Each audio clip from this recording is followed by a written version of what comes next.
Trigger warning about this next story.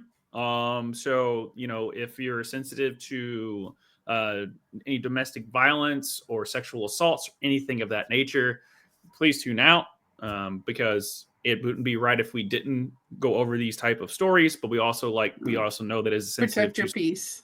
to some people. So before we go into it, we're giving that. Okay. So, UFC fighter Conor McGregor is held liable for sexual assault in Ireland. This happened back in 2018. Nikita Hand accused McGregor of raping her in a hotel penthouse that left her heavily bruised and suffering from PTSD. The lawsuit against McGregor states that in the early hours of December 9, 2018, after Mr. McGregor and Mrs. Hand exchanged messages on Instagram, a driver picked up Mrs. Hand and a colleague from a holiday party and a colleague from a holiday party and drove them to the Beacon Hotel in Dublin. On the way, Miss Hand consumed some cocaine. During the trial, jurors were told that McGregor had also consumed cocaine. I mean, we've seen him really wired. Look at the Roadhouse press junket. He was feeling wiry. Once in the penthouse suite, McGregor beckoned her to the bedroom, according to the lawsuit, and then began kissing her, removing her clothes when she tried to fend him off, put her in a chokehold 3 times, after which she ceased resisting. The lawsuit said Mr. McGregor then raped her, according to the lawsuit. During the trial, Miss Hand said she told McGregor she didn't want to have sex with him and that she was menstruating. She said she told him no as he started kissing her, but he eventually pinned her to a bed and she couldn't move. McGregor put her in a chokehold and later told her, "Now you know how I feel in the octagon where I tapped out 3 times," referring to a UFC match when he had to admit defeat, she said. She said McGregor threatened to kill her during the encounter and she feared she would never see her young daughter again. I remember saying, quote, "I remember saying I was sorry as I felt that I did something wrong and I wanted to reassure him that I wouldn't tell anyone so he wouldn't hurt me again," she testified. After Ms. Hand went home, her mother called her an ambulance and she was examined at a sexual assault treatment unit at a hospital. A physician who testified during the trial said she had a tampon wedged at the very top of her vagina and bruising on all 4 limbs and other parts of her body. A month later, she went to the police and reported that she had been raped. After Ms. Hand went to the authorities in early 2019, McGregor was arrested, questioned, and released. The police referred the case to the prosecutors, who ultimately declined to pursue criminal charges. Since prosecutors declined to pursue criminal charges, Ms. Hand filed a civil lawsuit in 2021, which had its conclusion on November 22nd, 2024. The civil trial in Dublin found McGregor liable for sexual assault, and he would have to pay €250,000 and about $260,000 in damages. The verdict of the civil case may put public prosecutors under pressure to review the criminal case and press criminal charges on Conor McGregor. In a statement, Nikita Hand said she would never forget what happened to her, but would now be able to move on with her life. She thanked her family, partner, friends, jurors, the judge, and all the supporters that had reached out to her online, but particularly her daughter. Quote, "She has given me so much strength and courage over the last 6 years throughout this nightmare to keep on pushing forward for justice," she said. "I want to show her and every other girl and boy that you can stand up for yourself if something happens to you, no matter who the person is, and justice will be served." So, yeah. This is unfortunately the first time that this dude's been brought up on these type of things. Yeah. I hope that they open up a criminal case against him and that he serves time. This keeps happening with a lot of male athletes, and it needs to stop. Yeah. Like I said, and especially we talk about, you see this a lot with him, but other UFC fighters, because they pump themselves through the drugs that makes their brain not be able to function properly. And then, so I'm not giving excuse. I'm just trying to find a reason, because thankfully my brain it can't compute on how you can get there. And but even like other athletes that pump themselves full of the same drugs are not doing that. So, like you said, there's no excuse. No, there's no excuse. And then it doesn't surprise me that, because and this is why a lot of people don't come forward.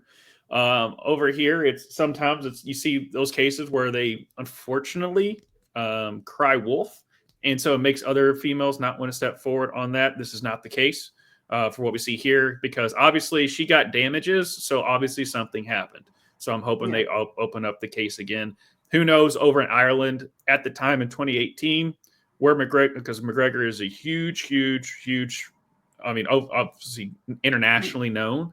So hopefully they weren't turning a blind eye to that just to keep his name in good graces, so they can keep making money off of him and being like, it's it's McGregor.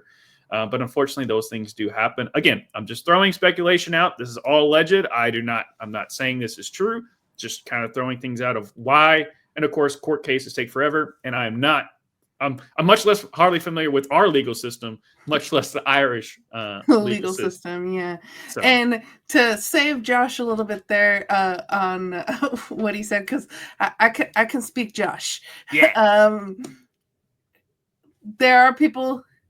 It is very rare, but there are people who do cry wolf. This is not the case, as he said. Mm-mm. That happens so way less than when it actually happens. People who come forward, 9 times out of 10, it actually happened. So that's why you need to believe women when they come forward, investigate, do a proper investigation, go through it, and come to the conclusion. And then the people who did this to the victims need to serve jail time. Correct. So, but yeah, the fact that they just didn't even pursue it is weird. And then she finally went the civil lawsuit side, but there was no, they didn't go in front of, they literally just there's not enough evidence here. And who knows what evidence there was. This is all we're being told at this point. And there could also be in the sense too of he's famous and stuff. And so the cops might decide, or prosecutors might decide, we don't want to go after him. Yeah, that's what I was saying earlier. His fame. We don't know. We don't know that. And speculating. This is all speculation. We're just throwing out reasons of why it wasn't. Because obviously, you read this article, but who knows if there's it? Who knows? Because she got tested. She went to the facility. She got tested. The doctor testified. The doctor testified. So, I don't know. And from a woman's point of view, if it was consensual, her tampon would not be wedged up there. You heard it from her. That would have been taken out. Yeah, I do not know these things. So I will take, yes. Thank you for clarifying that, because I'm not going down that road. No. Speaking about roads, I heard Wicked's good. Anyway. Don't know why I decided to say that, but yeah, fuck that guy, pretty much. Yeah, this isn't the first time, but we've seen him, assault obviously other people, but this isn't the first time we've heard of him, being a douche on that. So I enjoyed his, as a fighter and stuff. I enjoyed that stuff, but fuck that guy. So, and if you're entitled to, if you want to support them, but I don't know how you can at this point. But, you can support them. I would just think badly of you. So yeah. For real. Anything else on this? Because I know it's a touchy subject. That's why I put the trigger warning, and but we wouldn't. It wouldn't be right if we didn't bring these type of stories to light. The Dutch, was it the Dutch guy, the Olympian? Yeah. So, and I swear to you, I didn't see, other than us and a couple other international outlets, no one else covered that story. So that's why we are covering, is to make sure that people are aware of bad shit happening. Unfortunately. And he was convicted criminally. Yeah, he was convicted. Yeah. This isn't a civil case. Yeah. That never went to trial for actual prosecution. That dude was guilty. Went to jail. And still was but I'm good at running. They're like, sure. No, I'm good at volleyball. Sorry, whatever. I was trying to. And as Tushka pointed out in that case, he's going to be in the Olympic Village where there is minors. Yes. Which, Yeah. Anyway, Well, I wish we had Daniel Haygood here to really tell us the difference between American and Irish law. I don't know if he'd like it, yeah. because like it always comes down to, with me, it was like international laws. Some places don't have double jeopardy. I think there was a case in Spain years and years ago about that murder, and she was American, and it was her roommate that was killed, and they acquitted her, and then they took her back to, and then she was acquitted, and then they're like, no, wait, there's more stuff, and then she went back to trial. It's like that doesn't once you're acquitted of that. In this one, because there wasn't a criminal trial Yeah. that ever happened at all, it wouldn't be double jeopardy. It would just be opening up a criminal trial. Correct. Yeah. So again, I just always like to know that if where double jeopardy exists and where it doesn't exist, on these type of things that way. But thankfully, in a sense, we could still persecute this asshole. Yeah.